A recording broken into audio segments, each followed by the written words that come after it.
विवाद के चलते बड़े भाई ने अपने छोटे भाई को कुल्हाड़ी से हमला कर मौत के घाट उतार दिया। उसके शव को खेत में ले जाकर शव को जलाने का प्रयास किया।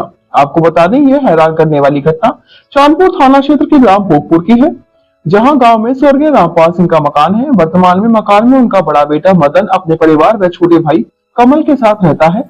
मदन के एक बेटा और एक बेटी है, जबकि उनकी बूढ़ी माँ भी उनके साथ ही रहती है। कमल की शादी नहीं हुई थी। कमल और मदन के नाम 8-8 बीघा जमीन है। बताया चला कि एक माह पूर्व रामपाल सिंह की मौत हुई।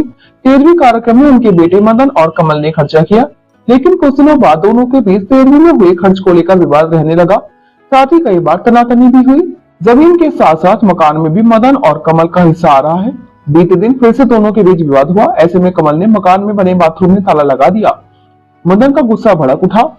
उसने घर में रखी कुल्हाड़ी उठाई और उसके सर पे वार कर दिया, जिससे कमल की मौके पर मौत हो गई। यह देखकर घर में मौजूद उसकी मां और परिवार के चाचा भोपाल के होश उड़ गए, लेकिन मदन ने उन्हें किसी को यह बात न बताने की धमकी दी।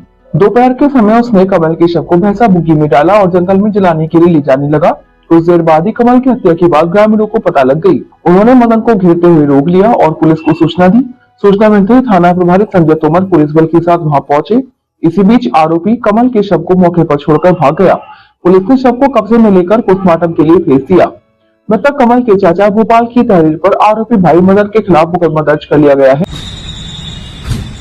थाना क्षेत्र चांदपुर में ग्राम भोगपुर में एक प्रकरण सामने आया है, जिसमें कि अपने पिता की मृत्यु के बाद मदन नाम का एक व्यक्ति अपनी माता के साथ अपनी जमीन व संपत्ति को बेचना चाहता था। इस बात को लेकर उसके भाई कमल के साथ विवाद था।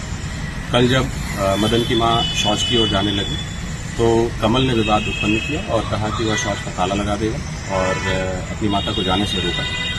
इस बात पर विवाद बढ़ा और मदन ने कमल की हत्या कर दी।